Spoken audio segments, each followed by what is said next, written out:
In this video, I'm going to show you how you can audit a website's meta descriptions. Just to clarify, a meta description is a description you see below your website in the Google search results. So here's a meta description for ClickSlice's page on our SEO consultant page. You can see it says, "Are you a business owner who is looking for an SEO consultant in London? Let's jump on a call today and discuss exactly how we can help your business." So instead of me just showing you this and you trying to figure out exactly why this is a good meta description, let me go through 4 things which you need to bear in mind, which ultimately determines how you're going to write a meta description to ensure it's performing the best for your website.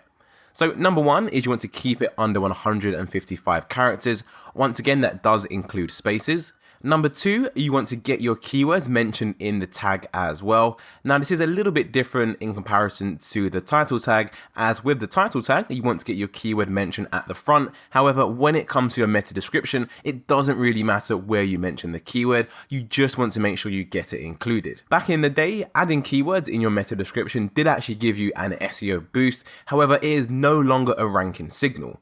Well, you might be wondering, well, if it's not a ranking signal, then why should I include my keyword in the meta description? Well, the reason why you want to include it is if you look at my image, you can see the keyword I'm obviously targeting for my page is SEO Consultant London. It's very clear from the URL and my title tag. And if you look at my meta description, the words SEO, Consultant and London have all been put in bold by Google. Now, this doesn't have a direct impact on my rankings, but what it does do is it makes my website stand out more in Google and highlights to users that my page is all about SEO Consultant London, which is the main topic of my page.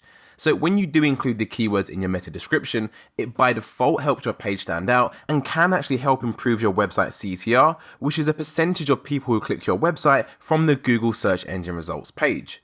When a website has a high CTR, it's a very strong signal to Google that people are liking what they are seeing. So as a result, what does Google do? It bumps up the rankings of that page. So long story short, definitely make sure you go ahead and include your keywords in your meta description. Number 3, try and grab people's attention.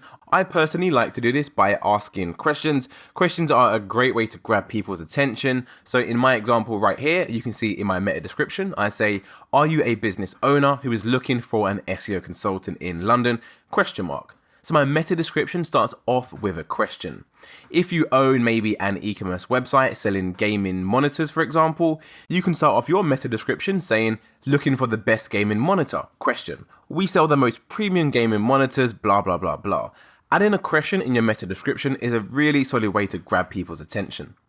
Number 4, write naturally. This applies to pretty much anything when it comes to SEO. You want to try and be as natural as possible and avoid trying to keyword stuff. So let me go back over to Screaming Frog and I'll show you exactly how we can analyze this website's meta descriptions. Once again, using the same website, Green at Home. I'm currently on the page title tab from the last video. So all I'm going to do is go over to the next one, which is meta descriptions. Now, as you can see, this website actually has some pages on its site which doesn't have any meta description whatsoever. So that's something you definitely want to avoid at all costs, as when you do have a meta description on your page, what it does is it makes your website stand out more in Google and it gives you more digital real estate. Just imagine if I didn't have this description right here, I would literally only have my URL and my page title. So definitely go ahead and analyze all those URLs. So once again, what I like to do is click export, go for CSV and then click save and then simply open up that spreadsheet. Once you have the spreadsheet open, it's the same logic as we applied to the previous videos. What you want to do is clean up this spreadsheet and remove all the columns which you don't need. So I'll start from the right this time. We don't need indexability as all of these pages are actually indexable, which is good to see. So let's go ahead and delete that. We don't need the pixel width as well, so go ahead and delete that. It's actually in this column. Don't need the pixel width, that can go. Occurrences, again, this is pretty straightforward. It's how many times you see this meta description on this page. So we've got 0 at these ones, which of course they have no meta description. So I'm already aware of that. So I'm going to go ahead and delete this column as well. Literally all you need is 3 columns. You need the address, the actual meta description, and the meta description length in characters. Let me just go ahead and make this left alignment. So it's very easy to see. If I can zoom in one more, hopefully you can see all the information right now. So what I always like to do is start off with the pages which have no meta descriptions, as like I said, every page should have a meta description. So let's start off with the top one.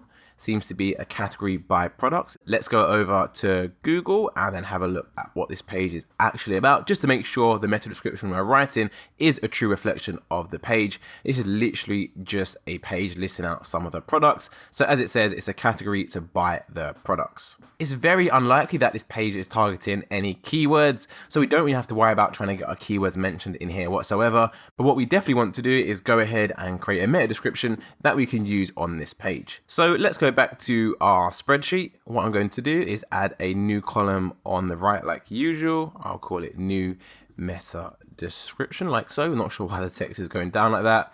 There you go. There's nothing to copy across in this instance, as of course it's a blank meta description. What I'll do is I'll make this column a little bit smaller so you can see our new one. Now, as this page is all about just showcasing the company's products, I'm literally going to say something like, are you looking for the best garden products to help you create your dream garden? Question mark. So I'm starting off the meta description with a question. I can say, check out what Green at Home, which is the name of the company or the website, has to offer. That's pretty cool. Now I've written that, what I want to do is just check that it's under 155 characters. So I just go back into my word counter tool. We've got 125 characters in total, so no problems there whatsoever. As I said, this page isn't targeting any keywords, so there's no keywords to really include in here whatsoever. So that is essentially how you would do it for a blank page. Hopefully that gives you a really good indication of exactly kind of the structure you need to follow when it comes to writing really good meta descriptions for your website. So let's look at one more URL now to give you an idea of how you would rewrite an existing meta description. It's pretty much the same principle you want to follow. Let's take this page in particular, the garden decking services for London. So same strategy, I'll go over to Google. I'm going to land on this page just to see what it's definitely about. We've got garden decking services in London, deck and decking installation. So it's all to do with installing this decking in people's gardens.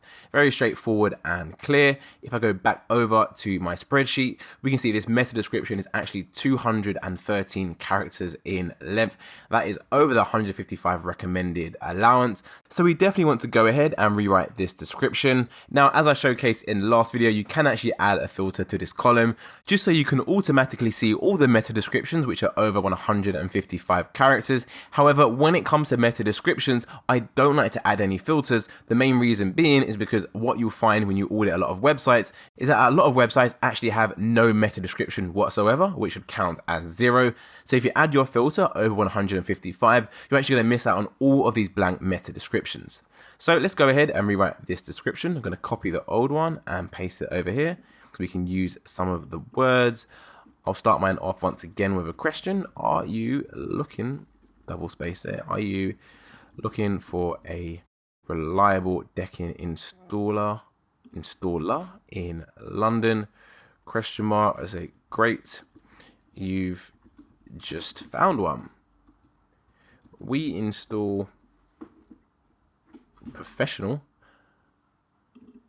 decking in commercial and residential properties. I think that'll be absolutely fine.